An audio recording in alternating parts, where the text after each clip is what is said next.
Hey guys, it's Candace. Welcome to the vault. Yeah,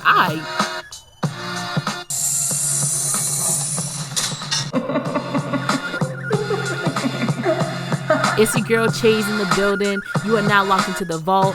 So come, sit back, relax, and come kick it with your girl. All right, guys, welcome back. This is Chase or C Hayes, no matter how you say it, as long as the flavor is in your mouth.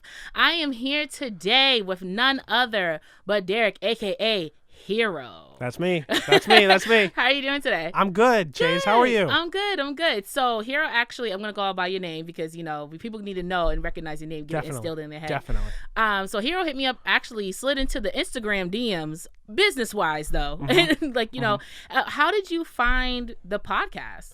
I don't know. I've just been, reaching out like a madman. My Instagram's actually banned at the moment because of how many messages I've been sending. No, so you can't send any more messages? I can't send any more messages. So I was like the last one? You were like one of the last ones. Oh, and I feel so special. I've just been promoting and talking to a lot of people, and if I find you, I can go through your posts and find somebody else and send them a message, and I've just been reaching out like crazy. Okay.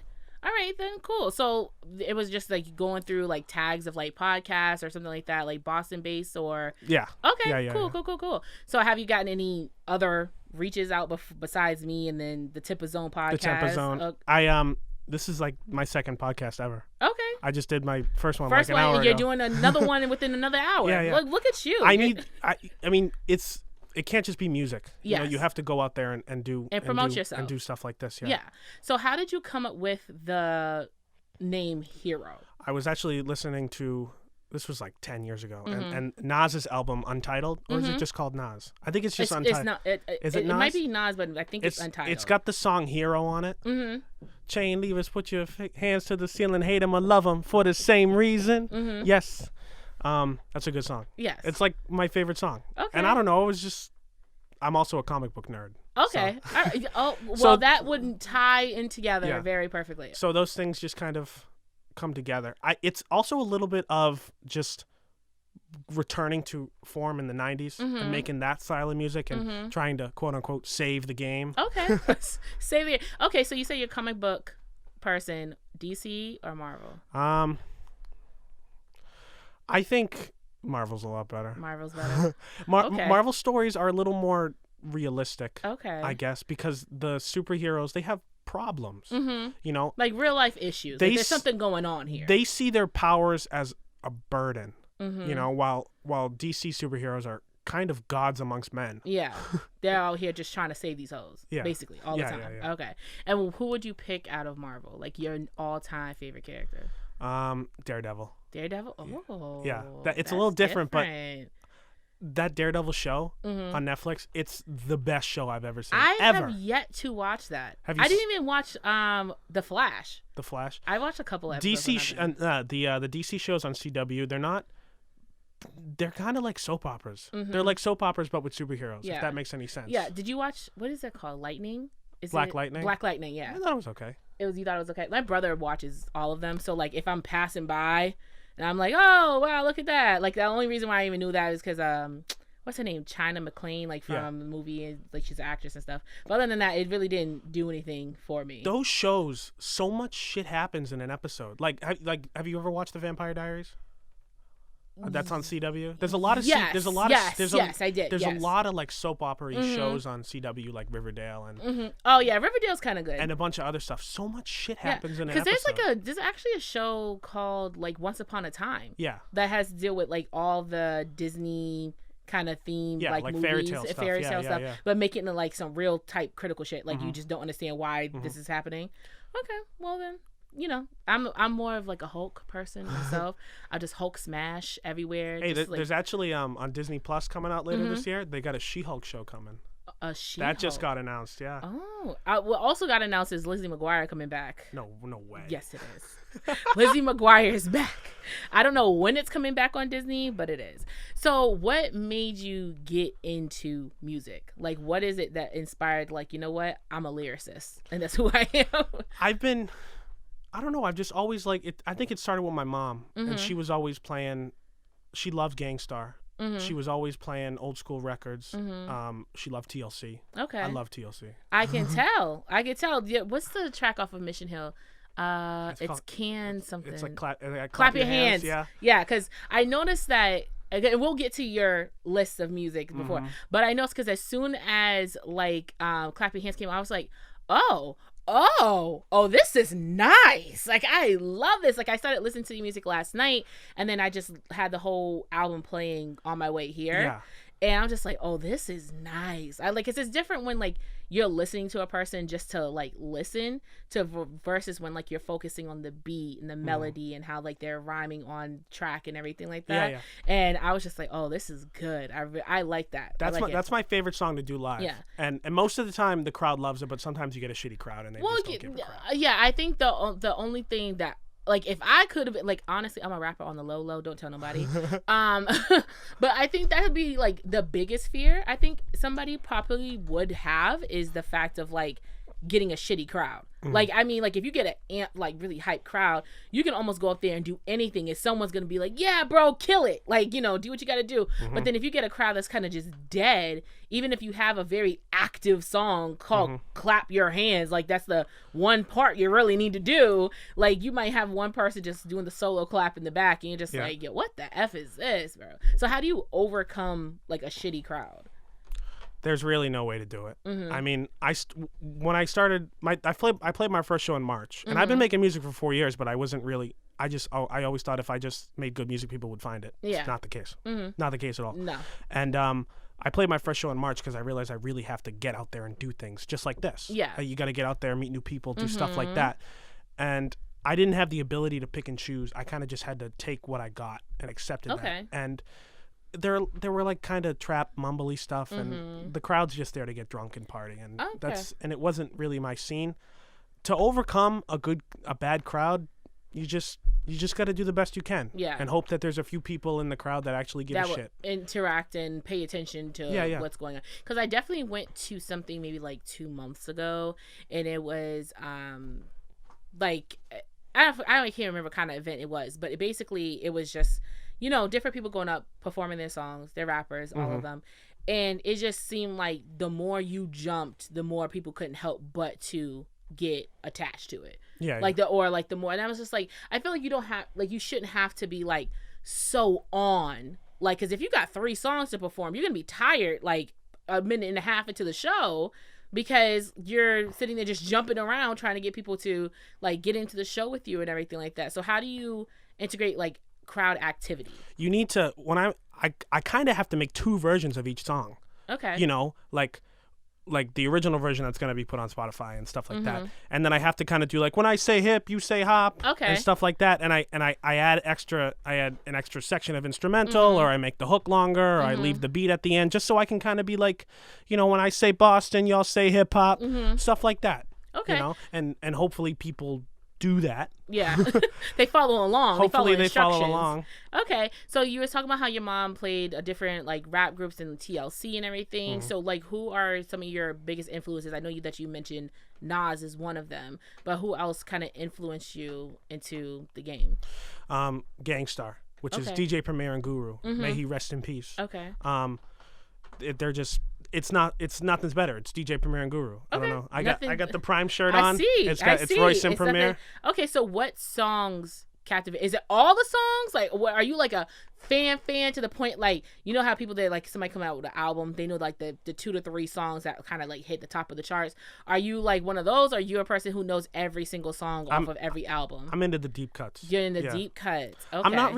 I don't really listen to like Kiss 108 or 103.3. I'm kind of like the mainstream. I consider an album to be like a book, like a novel, and it's start to finish. Okay, so I was actually listening. Like I said, I was listening to your music on the way here, and I was just like, okay. And I think one of them was "This Is Me" or the thing about me. And I was just like, I'm very bad with titles, but I know what the song is. That's a long song, and I was just like, oh, this is good, like.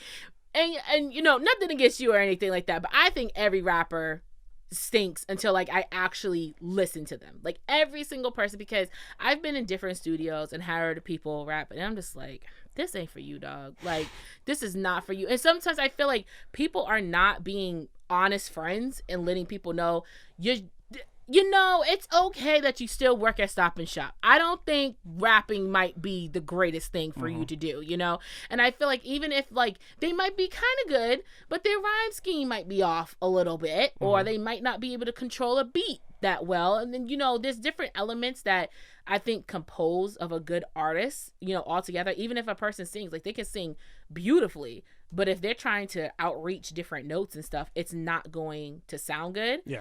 So I was just like, okay, let me listen to his music. Let me see what's going on. So like I said, last night, like I was listening to some of it, but I was like doing other stuff. Like I'm like cleaning the room, doing this, that, and the third, writing down notes for the interview, and like, just like, having it in the background. I'm just like, I'm loving the music. I'm a person of beats. Like you could be saying like hip hop, mip mop. It don't matter to me. As long as the beat sounds good, like I'm going to catch on to it. And then on the car ride here, I had nothing to do but obviously listen to what you're saying. And I'm like, I love this kind of music because it's not, oh, I have money, I have cars, or, oh, I can go like get your girl if I wanted to. This is, I mean, you showboated a little bit in some certain songs, and definitely. just a little bit, but it was mainstream of, this is who I am, this is what I represent, and this is who I'm showing you. And I listened, and then I listened to Can I Live, and I was like, oh, this is nice. Where did you get the beat from? Because I know that song. That the latest thing you probably heard it from is from Kodak Black. Okay. But that's from Ghetto Boys. Ghetto Boys. That's, oh my God. 1989. I could not. And mind you, what made me so mad, it's in my my favorite playlist. And I listen to it, like if I don't have anything else to Spotify to listen to, I'll listen to my favorites playlist. And as soon as it came on, I thought your album switched to my favorites playlist. And then I heard you and I'm like, damn, what's this song? And I think that only happens when the person is doing such a good job on the sample that you can't remember the previous person who had it. And that's what you did you exemplified that. Like that means a lot. And because I listened to it and I was just like, it wasn't like you were trying to do the same song as them. It was different, but you rolled the beat kind of different. Like, Can I Live? And like the chorus went, and I was just like, okay, like this is good. So I love that I wasn't able to remember, like, I mean, I'm a person of old school hip hop. Yeah. So I know almost every sample a person could possibly bring out, especially the popular ones. So the fact that you were able to rap on something and make me forget who originally did it, like, that's pretty awesome. I like that beat so much. I remade that beat myself, actually. But I like that beat. But the lyrics on the Ghetto Boy, it's kind of like a scary song. Yeah, it is. The beat is so upbeat, but the lyrics are like, someone's gonna shoot me. Yeah, basically. And I really wanted a song that really represented the instrumental a little bit more. And I don't know if you know this or not, but the original sample of that song is actually the sample in Creep by TLC. Okay. So, and then it transitions into Clap Your Hands, which is because I hear you brought it back at the end. I brought it back at the end, yeah. and I was able to put Naughty by Nature, TLC, Step in the Arena by Gangstar, and then the original sample to Creep. Okay. And I put them all together, and that's Clap Your Hands. Yeah, because I listened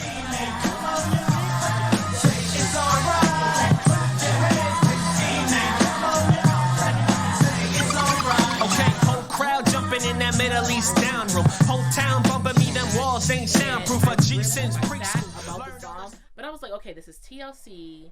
This is something else. Like, I didn't know it was Naughty by Nature, but I knew what song it was. I was just like, okay, this is what this. I was like, I can't figure out the other one, but I was like, but he brings it back with Can I Live? And it's just like, oh man, like it flowed so well. And you did that all by yourself. I did that all by myself. So you produce your own music also? I either produce or remake the beats, but it's a lot of work. I'm more than sure. And I don't have enough time to promote and network and do stuff like this. So for my next project, I'm going to I want to showcase New England's best producers. Okay. And really give the local people a chance to work with me and we'll make something dope together. Well, if you want, I know someone. His name is Mr. Wilson. He's on Instagram. I'll link you after the podcast. But his stuff is amazing. Like, I'll use some of his beats in like underneath my podcast, and then also underneath my YouTube videos. I'll use them underneath. And like he did, like you know Brandy, the artist. He took Full Moon by Brandy, and the way he mixed it, it's like the song, but it's like, oh, this is the song. Like I love when people can take like how you did. Like you take a song everybody knows. It's a very simple beat. It's 5, 6, 7, 8 count. Like it's not like, you know, it's nothing like so outrageous that no one else can do it. But the way you basically just described that you mix 3 to 4 different songs together to bring it, like I can't even speak on it. It's just I'm wow, that's a lot to, because like, well, how in your, like, if you could just probably put the hours together, how many days, how many hours together do you think it took you to produce and have that song done? That song probably took me a month. A month. Okay. I mean, it was writing to get it perfect. It was making the beat. It was getting all the vocals, making all the acapellas, putting it all together. When I listened to hip hop, especially DJ Premier, who was able to put his voice in scratches, and then me as a person, I want to figure out what those vocal samples are from, and then I'm finding, and then I'm listening to more hip hop, and that's what I want people to take from me. That I'm putting all these things together, just like old school hip hop artists have, and I want you to find out where it's from and go listen to more hip hop. Because it's not as if you're not a person who just gets a sample or someone else just records or produces a beat and you go in and you sit there and you try to write to it and you catch the flow, you go in there, you record, and now they master it and you're done.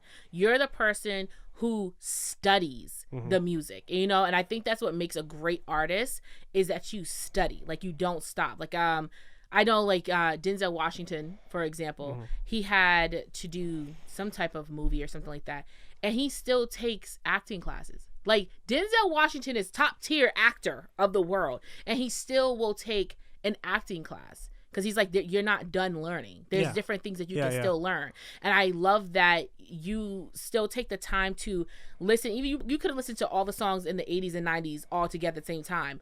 But you still take the time to really go in individually, listen to every single thing, and see where it came from originally, and then bring it back into your music. I really love the beats. Like I told you, I'm more of a beat person than a words person. Like you can rap like really good. Which I was like I said, I'm very surprised at, because it's just like, oh, I don't look like a rapper at all.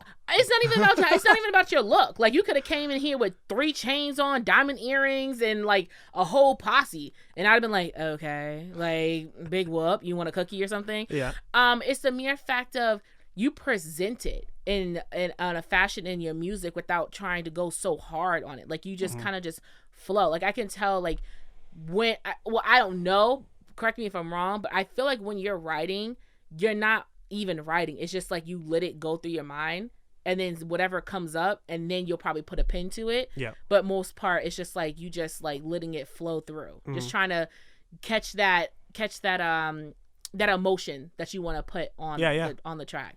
And I know, I appreciate it. So album's out. It's been out for what, a month or so now, Mission Hill? About 6 weeks. 6 weeks? Okay. So Mission Hill is out. Go on Spotify. The link is in his bio on Instagram. It's Hero Rapping, correct? That is correct, Instagram title. See, I come with homework, okay? So go listen to it. It's amazing. So through and through, how many tracks are on there in total? There's 17 on the bass. Well, it's all the bass. I have 17 tracks that make up Mission Hill, and then 3 at the end that are bonus. Okay. So following from 1 to 17, even the additional, what is your consensus of the flow of the album? Like, what do you want people to get out of that album? I want people to understand that Boston as a community, we're not done. Yeah. Don't count Boston out. We're not finished. Mass has been getting bigger and bigger and bigger and bigger and bigger, and artists are finally getting out and doing their own thing. Okay. But I think we as Massachusetts artists need to work together a lot more. No, definitely. And I think that's what I love about when different podcasters even come together, when people reach out and like, hey, I want you on the show or anything. Like, even like I told you before, like I might get like maybe like 20 or 30 plays like every single thing, but who knows, out of that, someone's listening. They're oh, well, I kind of want to listen to his music now. Like, I want to hear this and I want to hear that. I think which is true is just the mere fact of, I don't think Boston has a lot of community-based stuff, especially when it comes to networking. Yeah. Like, I've been to like 2 networking events, and they were very successful. They were very great, but they were thrown by the same person. Like, other people can throw stuff. Like, you know what I'm saying? I just don't think people have put their mind to it of like, oh, we could really do this and make something big. Because then once you start saying, oh, well, let's do this, it's like, okay, cool. Who has money for it? And I feel like if you're only thinking about the money aspect of it, of putting it in, you're not looking about the network and the growth of it coming out. Because who knows, like, a next person might go, oh, let's do this again. And then it gets bigger and bigger and bigger. And then you can charge people like, $5 or $10 to come out and just talk and see what's going on. You can have different artists perform at these events and everything, just so people know who each person is. Yeah. And so you have another project, I believe you told me, that's coming up that's currently untitled. What is that project going towards? Like, what is that representing? I want it to represent sort of the impact that Guru from Gangstar has really left on me and the community of New England as a whole. Even though he didn't represent Boston or Roxbury, where he's from, even though he didn't represent it as big as some other people have, I think he has left a huge impact and a huge void in the community. Okay. And I want my next project, it's probably going to be titled Another Boston Section. Okay. Because of course it is. Yeah, because when I see Mission Hill, I said, okay. I got Roxbury. I got Mission Hill. I'm from Roxbury. Okay, you're from Roxbury. Okay, what part of Roxbury are you from? I live right on Norfolk. Okay.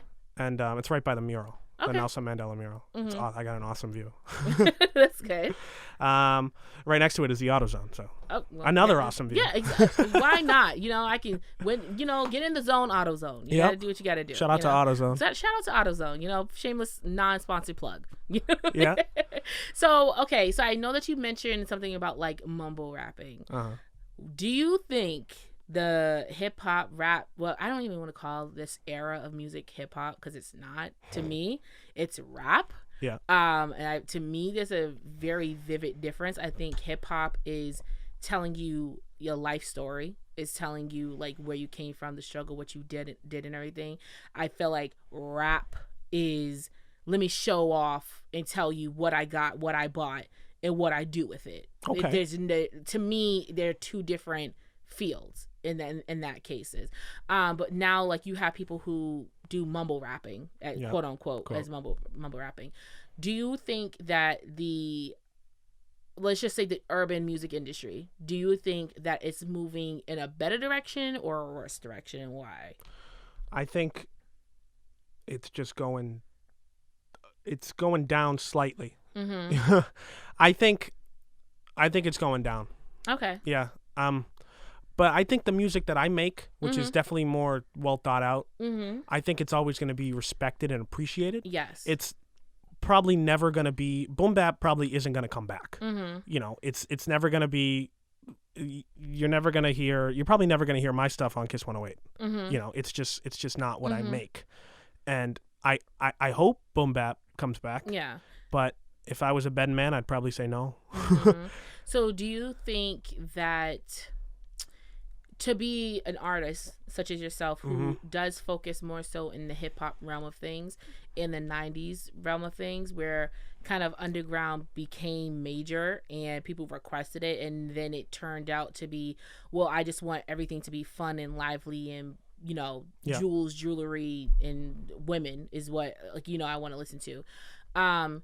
Do you think in that form that you would have to kind of let's just say out of an album you have like 15 tracks, do you think like majority of the track, or maybe like 4 or 5 songs out of that, would have to be something playable like on air? Would you ever transfer or transition into that? Well, if I have half an album that's one style and half an album that's another, then it's just 2 different albums. It's 2 different albums. Okay. And I'm trying to branch out, work with new people, work with new artists, and I'm willing to try anything. I can rap on anything. Yeah. And I'm not gonna lie. Okay. I can pretty much acquire any beat and do my best on it. Okay.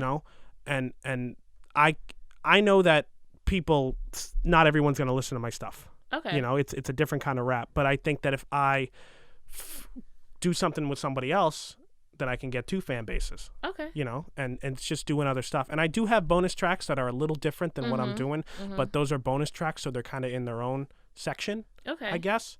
But I'm trying to feature on other people's music to try to expand my identity, I guess, and just make new content. Okay. And where have you been to showcase this? Like, what shows have you done? What upcoming shows you might have coming up? Just list some of those for I got us. a lot of stuff coming. I got 6 shows in September. Okay. I got a big, in September alone. Okay. I'm Okay. making up for a lot of lost time. Okay. Like I said, I wasn't active. I thought that if I made good music, people would find it. And when everybody has the ability to make music, all you need is a computer and a microphone. You can do it. Yes. The finding the talent is hard, and even the most untalented people can be famous as long as they have a good push. Okay. You know. Yeah. The shows that I've been doing have mostly been successful. Okay. I'm opening for Palmer Squares next month. Okay. Which is a pretty big opportunity. The 31st of actually this Sunday I'm playing with Cody Pope. Okay. Which is he's a New England, he's practically a New England legend to me at least. The 31st I'm playing a show in Hampton. It's a Cloud9 scouting tour. But I got a bunch of stuff next month. So are majority of the things that you're going to, are they like scout things, or is it like a showcase? It's a performance showcase. Performance showcase. Yeah. Okay. And speaking of showcase, a couple months ago I came in second place at a showcase tour show. Okay. And the next one I got coming up is free. So okay. That's pretty cool. So what's the next one? What's the one, date, time, place? The next show is tomorrow at Cloud9 in Hampton at 7:00. 7:00. Yeah. Cloud9 in Hampton. 18 okay. plus. 18. Wow. Well, I guess the kiddios can come out. Where do you want your career to go? Like, what do you want? Like, what's your dream and goal to get to? Well, I guess the end goal is to be the greatest rapper alive. Of course it is. You know, of course, But that's every single artist want to be the best singer, best this. I want enough money. I want enough money. I want to be able to support myself in this career without having to work a 9 to 5. That is my respectful. immediate goal. Besides that, I want to get a feature from DJ Premier. That's my dream. There's a couple other people I want to work with. Okay. But besides that, I just want to be able to support myself and my family with this music without having to struggle. Okay. So what for the longevity of that you want to have it, you know, you have to find your niche, however you say it, of people that you advocate your music to, right? Who are the people that listen to your music? What do they do? What's their kind of daily life? Do you think that they're like all around people? Are they like a specific kind of people who like do this or like are entertained by that, have this kind of like hobby and interest? You know, what do you think your crowd is? I think my crowd is people like me, people who appreciate good music, people who don't really flash on what they have, people who... That's a tough question. It's a really tough question. I'm good, aren't I? Yeah, you're good. That's a question that most people don't ask because they just like, I want you to listen to my music. I want you to be this, that, and the third. Turn into my this, that, and the third to listen to my music. And it's like, okay, you want me to listen to your music, but like, are me and you even remotely the same in some type of sense? Like, you know, especially if you're not like, I don't know, like basically a Hollywood artist. Yeah. If you're not a big time, like me and P. Diddy are not within the same bracket, income wise, personality wise, whatsoever. But I like the music that he makes. I like the way it makes me feel. Like, you know what I'm saying? So I feel like sometimes people don't put into consideration of who's going to listen to this song. Like, who's going to listen to my music? Who's the average person, you know, going through the scanner and then they hear my song, they come back. Like, you know what I'm saying? And then also, what do you want people to get out of your music? What do you want them to feel like when they listen to your music? I want people to feel like everything that they've been through is okay, and that you can take anything you're good at and be better at it. And I know that says a lot, but I just want people to listen to my stuff and just appreciate hip hop. Okay. You know? All right. I understand that. Appreciate it.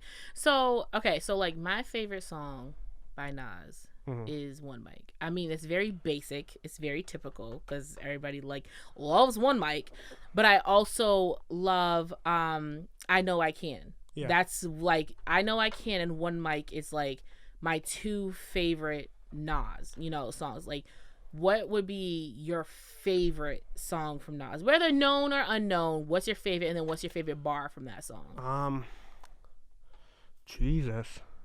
You see, I gotta get you with the questions, man. You gotta.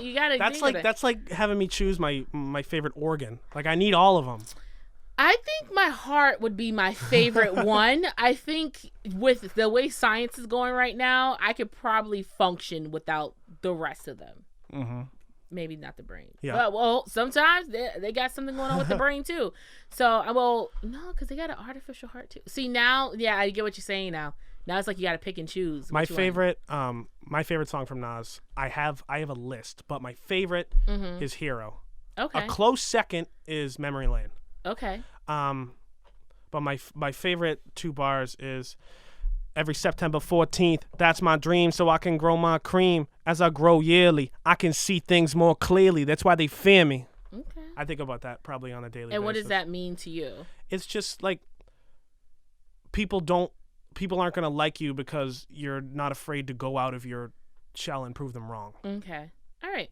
So we're going to move on to Questions with Chase. I have a section called Questions with Chase. Basically, I ask a question and you give me your response and what you think it is, okay? Okay. So correct me, am I wrong? Are you single or are you in a relationship? I'm in a relationship. You're in a relationship. How long have you been in this relationship? About a year and a half. About a year and a half. Oh, that's so cute. She's like high school sweetheart, college sweetheart? We met when she was in high school, but we didn't go to the same school. Okay. All right. But cool. I love her so much. Aw, that's so cute. Because I asked, because I kind of, I'm an Instagram stalker. You know what I'm saying? Like, if I'm going to do an interview with you, I got to figure out who you are as a person. And, you always got to ask first, because you don't know what's happened in the past, like, 2 to 3 weeks or a month or so. And I seen the picture, and I was just like, oh, that's so cute. The little, thanks for babe for holding me down. I'm like, oh, that's so nice. So, and since you're in a relationship, and since you have a career, since you are, like you're saying, you barely have time to really focus in on it as much as you would like to, because you have work just like I have a 9 to 5, and it's hard for me to even get to do things like this or to record a video, and then when it comes to editing, that's a whole nother spectrum.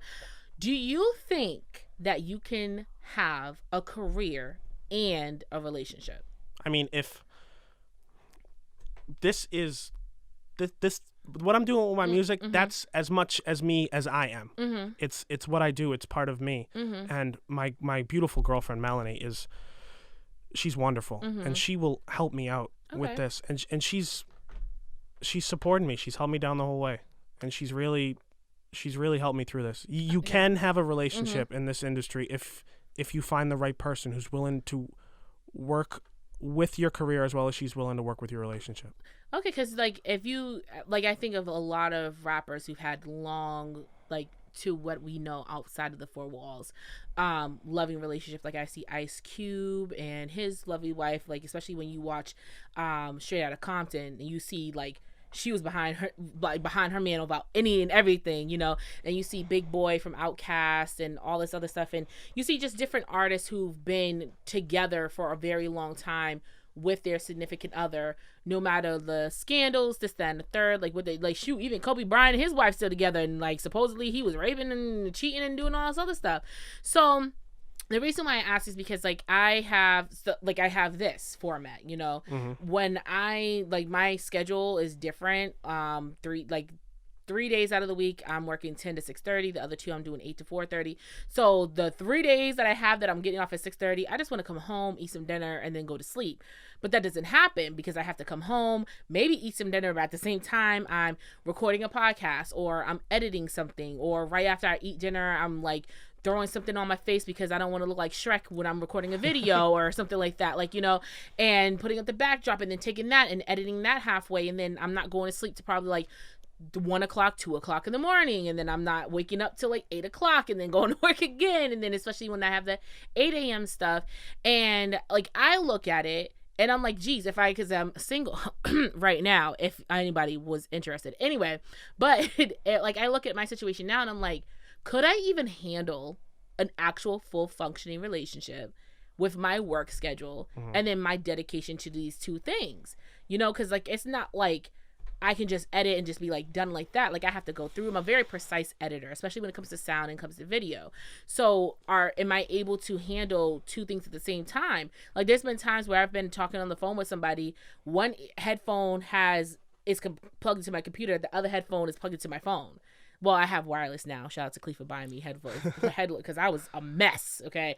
And, like, this person, and I'm just sitting here trying to do two things at the same time, and I realized I'm really good at listening and at two different audios at the same time, which is pretty good. But, like, it's also one of those things, like, can a person like handle that kind of stress and effort? Because then you have a person like, well, I want to hang out with you, I want to see you, and it's like, do you start now neglecting your work and your passion because of someone that you love? Or do you tell the person that you love, like, hey, love you, babe, but I really need to focus in on this? And then what if they end up having a problem with that, you know? So how do you and Melanie, like, you know, work your time out together? Like, you ain't got to get in your business or anything, but like, how do you guys work out your time with each other, with you taking music, producing it yourself, and writing your own music? Yeah. I'm just very thankful that she's with me every step of the way. I mean,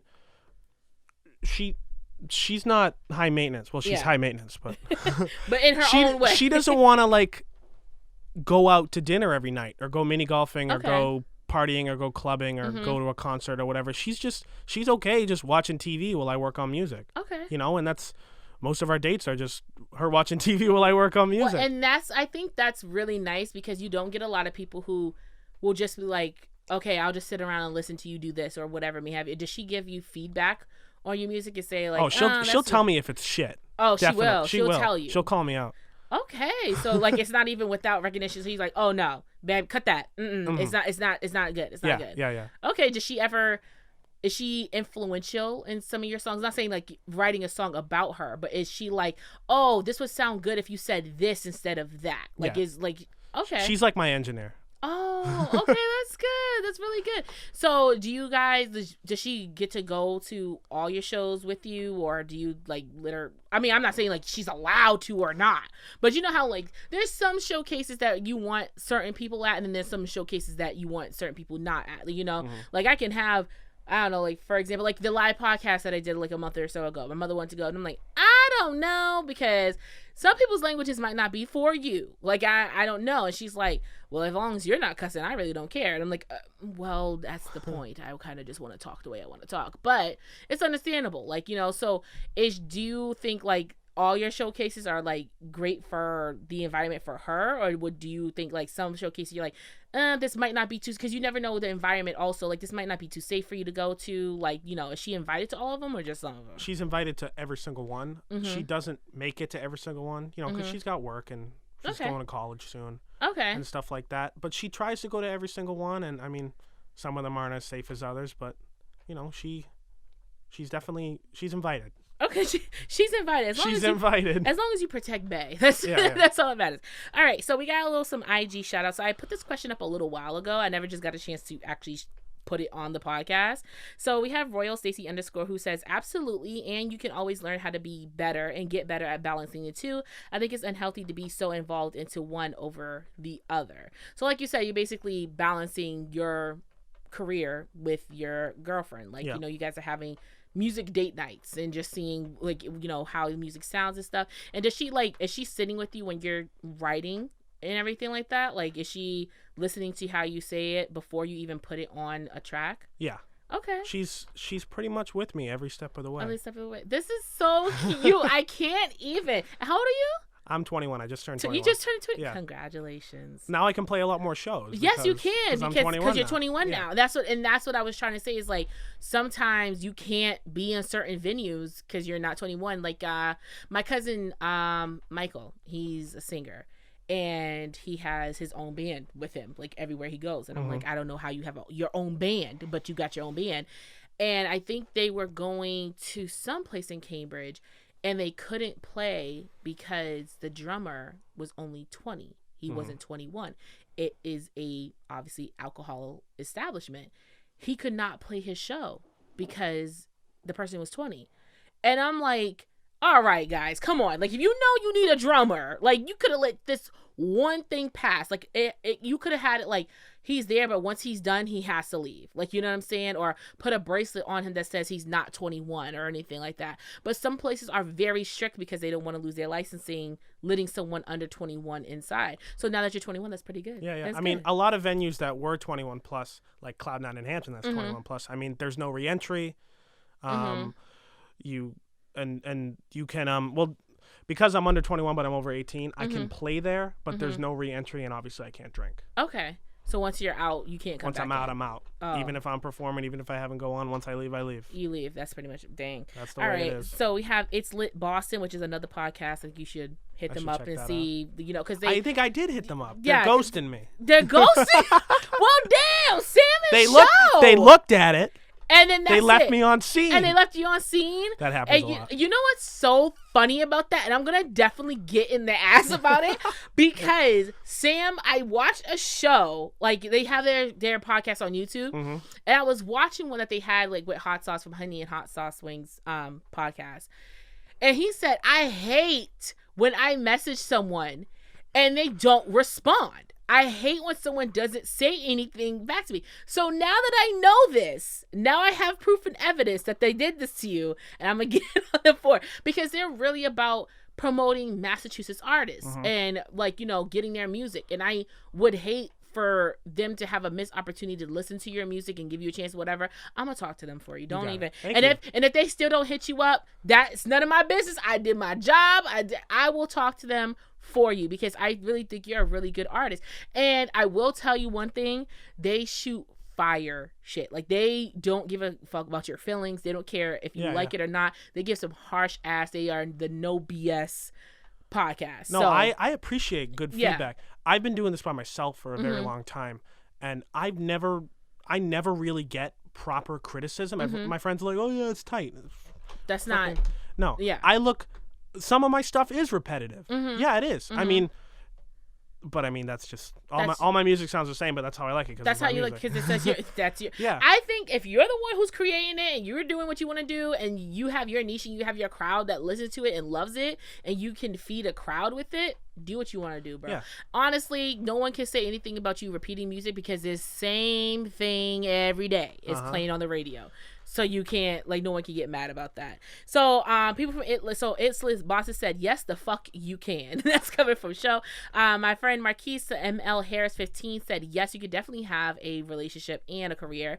And then Reborn_Sandra says, yes, with a child, it's not easy, but you have to communicate and find the balance. Now, Sandra has a baby girl. I think she's like 6 months now, 6 or 7 months. So especially someone, I mean, you don't have a child, you don't have a kid. I'm not that lucky. Yeah, not that lucky. But because I thought you did at one point, because in one of the songs you said, I'm gonna save up for my daughter to give her college. And clap your hands. But that's I kind of took that line from Biggie. Okay. In Sky's the Limit. Okay, yeah. Give my daughter a college plan. Yes, because I was like, this. It wasn't like one of those. It sounds familiar, because I wouldn't have even put those two together. Probably if you said, like, what the diamond rings and the studded earrings, like if you said it from Juicy, I would obviously you got it. But okay, I see what you did there. But you're just basically speaking things into existence in that song. But she has a child, and I think that's also a hard thing to do, is when you do have a child involved, and now you are deeper in your relationship than you were before, because now there's a child and you have a career. So now it's like, all right, I have a career, I have a girlfriend, a boyfriend, a husband, a wife, and I have a child. What the hell is going on? And, like, you know how spread thin you can be. Like, I know what my father, like, stayed at home with me during the day. So I didn't go to school until kindergarten. Like, I was one of the rare kids that didn't have preschool and all that other stuff. So, like, he stayed home during the day. My mom went to work, and then she would come home, and then he would sleep some, and then he would go out in the middle of the night, go to work. Then he would come back, and it would, like, they had, like, this great switcheroo going on. But everybody's not so lucky to have that kind of balance, and then, like, have the weekends for themselves also, you know? So are you looking forward to having children? I mean, you're only 21, so there's no rush here, you know what I'm saying? I definitely want a kid. It's probably not something I should start right away. Yeah, no, definitely. But I think when the time's right, I definitely do want to have a child. Okay. All right, sounds good. Okay. And is Melanie a person of interest of wifey status? Is she? Oh, definitely. Definitely? Definitely. Okay, so you see this going for a life. That's my future wife, yeah. Don't make me cry. That's my baby podcast. girl. I love her. Oh, that's not the baby girl. Oh, that's so. I think that is so sweet because you definitely don't see it, especially with younger people. I mean, I'm only 27. We're not very far apart in age, but actually, you're the same age as my nephew. That is so weird. But anyway, it's the thing of like I will say on because I don't. Are you Generation Z or X? I can't even. I don't know. I'm. Are you? Because what year were you seen born? multiple lists. Yeah, but what year were you 98. born? I think I'm a millennial. No, you're not. You're right outside the I thought millennial. I've heard that millennials like 82 to 2000, and then I heard 80 no, to 98. No. 2000 wouldn't even make it. Like I think it's 80. I think it's 82. I think it's 82 or 83. Mm-hmm. It might be 85, honestly, because they usually do like the 5-year whatever. I think it's between 82 and 85. To like 95 or 96, but I think it is 85 to 95, but it could be like 96, 97, just because like if you're 98, 99, that's like really close to 2YK, so like I think that's why. But like so I think you're the generation after, right? So with like you guys' relationship, I don't know how you guys' relationships function. Everything's social media. Like I know millennials, like we are social media because we grew up with the industry changing. I actually was having a conversation with my grandmother other day, and she was just like, you gotta think about it. I was born in 35, and by 45 there's cars, there's phones, there's this, and she's like, in 10 years that was too much for me to handle. Like everything was changing, and I never thought about like you know, when you have those like, you know, the older people, how quickly everything changed for them, like the development of different things. Yeah. And like her, she was like, people were watching TV and that people were all tall and lanky and everything. Like you didn't see anything good on it. So like, why you got a TV for? And I'm like, why you got a TV? I need a TV. What are you talking about? And then I think about it and I told her, I was just like, yeah, because when I first started using computers, it was black with green words. Like I had like the original like old computers, like learning how to type and stuff in like first grade or whatever, like kindergarten, first grade. And now I'm like HP, fast computers and stuff like that. Everything's like at a click of a button. And I'm like, for me, like it's been how old I am, how long the development of technology has taken. But like, can you imagine like 10 years versus like 27, 28 years? But when it comes to relationship, like you guys are like so social media in that case, you know. And then with me, it's just like some people are still like, oh, I don't want to talk on the phone. But then some people are like, I want to text. So like, are you guys more of like a talk on the phone or a text couple? We text. You text? Yeah. I mean, we FaceTime at night. Oh, okay. But like, we text most throughout the day. Text mode. Okay, yeah, because I mean, if you're both busy, you can't just be on the phone. Yeah. All right. Well, thank you so much, Hero, for coming on my podcast. Yeah, I really do appreciate it. Please drop your links, drop your @, where people can find you, where they can listen to your music. Go. All social media. That's @HeroRapping. I mean, you can find me on pretty much any streaming service either. If you go to my Instagram, which is @HeroRapping, click the link on the bio, brings you to every streaming service. Just click from there. Okay, sounds good. All right, well, thank you so much for being on the podcast. I appreciate you. And remember, guys, you can follow me on the podcast _ on Instagram. That is @the_podcast. No, it's not. The Vault Podcast _ Jesus, I don't even know my own handle. @the Vault Podcast _ on Instagram. You can find me on Facebook @the Vault Podcast. Email me thevaultpodcast19@gmail.com. Other than that, I will see you in the next episode. Peace. There you go. Yeah, cool.